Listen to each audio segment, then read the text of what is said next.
48% of the Muslim in the United States of America believe that they are Muslim first, they are American second. Our purpose is to change this culture because they're infidel, and what they're doing is not pleasing to Allah, and we are the soldier of Allah who will make them do it. Kamal Salim was born in Lebanon to a devout Muslim family. As early as 4 years old, he remembers sitting at the kitchen table while his mother taught him about the Quran and his duty to Allah and jihad. From my childhood, my mom said, one day you'll be a martyr, my son. You will die for the sake of Allah and you will exalt Islam. She said, if you kill a Jew, my son, your hand will light up before the throne of Allah, and the host of heaven will celebrate what you have done. Kamal was 7 when his parents sent him to Muslim training camps to learn to use weapons and engage and kill the enemy. The boys were also taught another, more subtle form of warfare. We were training for what's called culture jihad, which is shifting cultures. Culture jihad is, it's unlike the sword, unlike the rifle, it is the jihad that will come into your world. By his 20s, Kamal was chosen to wage cultural jihad on America. In Islam, liberty, freedom, monarchy, all these are idols, and these must be brought down. So the liberty that you have in the United States of America, it's anti-Islam. You know, so America must be changed. So I moved to the Bible Belt specifically. The Bible Belt was the strongest of strongest. That's where the stout Christians are. And I want to take on the best of the best because I considered myself as a sword of Islam. I thought I'm anointed, I'm unique, I'm selected. I'm coming to a country and a culture to change it, and I have the power of Allah with me. In the early 1980s, Kamal entrenched himself in a small Midwestern town. He began targeting men from poor neighborhoods to recruit them to the Muslim faith. But one afternoon, his life would be in the hands of those he hated the most. I was going from one place to another to do a recruitment, and that day I had a car wreck. The car wreck was so severe, I ejected out of my car, landed on my neck, broke my neck in 2 places. This man came running to me, and he said, don't worry, we're going to take care of you, and everything's going to be all right. The ambulance came and picked me up, and now I go to the hospital. The orthopedic surgeon in the emergency room looked at my chart, and he just said, son, we are going to take care of you, and everything's going to be all right. The second day, I wake up in the hospital, and this head of physical therapy, come and read my chart, and he turned around and he said the same thing, word for word, we are going to take care of you. At first, Kamal was frightened by their words, because these men were all Christians. You see, in terrorism, if they said we're going to take care of you, you'd better run. Surgeries to repair Kamal's broken neck were successful, but recovery would take weeks. After being discharged from the hospital, he would need someone to care for him while he recuperated. Kamal had no one, so the orthopedic surgeon opened up his own home to this stranger. In his home, they put me in the choicest room, in the most beautiful thing. I became like part of their family. They didn't see me any different, and now they have a basket set for Kamal. They put in money to free my bills from the hospital. Kamal was overwhelmed with the outpouring of Christian love. As he recovered, he began to help out around the house with cooking and cleaning.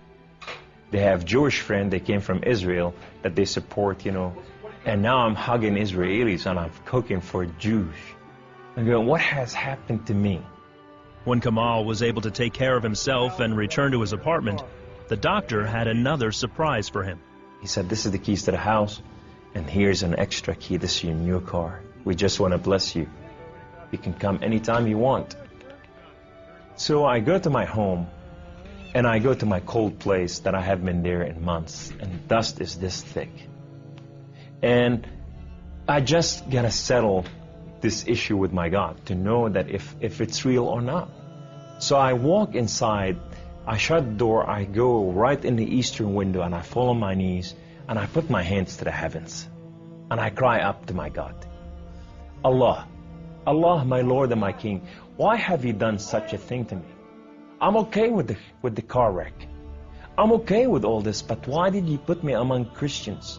I'm confused. These Christians and Jews, they're good people. There's nothing wrong with them. They don't want to kill us. They're not the same thing that I learned about them.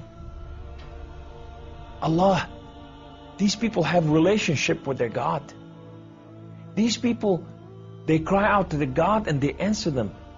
I want to hear your voice. I want to hear you love me. If you're real, speak to me. I want to hear your voice. Guess what Allah said that day? Absolutely nothing. Kamal felt that because he questioned his faith, the honorable thing to do was to end his own life. So I went to reach out my guns and put it in the right place and clock out. I heard the voice. The voice knew me by name. He said, Kamal, Kamal, Kamal, why don't you call on God of Father Abraham and Isaac and Jacob? And now I fell on my knees and I put my hands to the heavens immediately as I heard the voice, and I cried out with every fiber within me, God the Father Abraham, if you are real, will you speak to me? God the Father Abraham, if you are real, I want to know you. Well, God the Father Abraham came to the room, and he filled the room with his glory, and his name was Yahweh. The Lord is one. In his hand, he has holes in his hand. He has holes in his feet. His name is Jesus. I said to him, who are you, my Lord? Who are you? He said, I am that I am. I said, I'm a simple man with a simple mind. What is that supposed to mean? He said, I am the Alpha. I am the Omega. I am the beginning. I am the end. I am everything that is in between. I have known you before I formed the foundation of the earth. I have loved you before I formed you in your mother womb. Rise up. Rise up, come on. Kum. You are my warrior. You are not their warrior. And I said to him, I said, my Lord, I will live and die for you. He said, do not die for me. I died for you that you may live. That day, instead of taking his life, Kamal gave it to Jesus.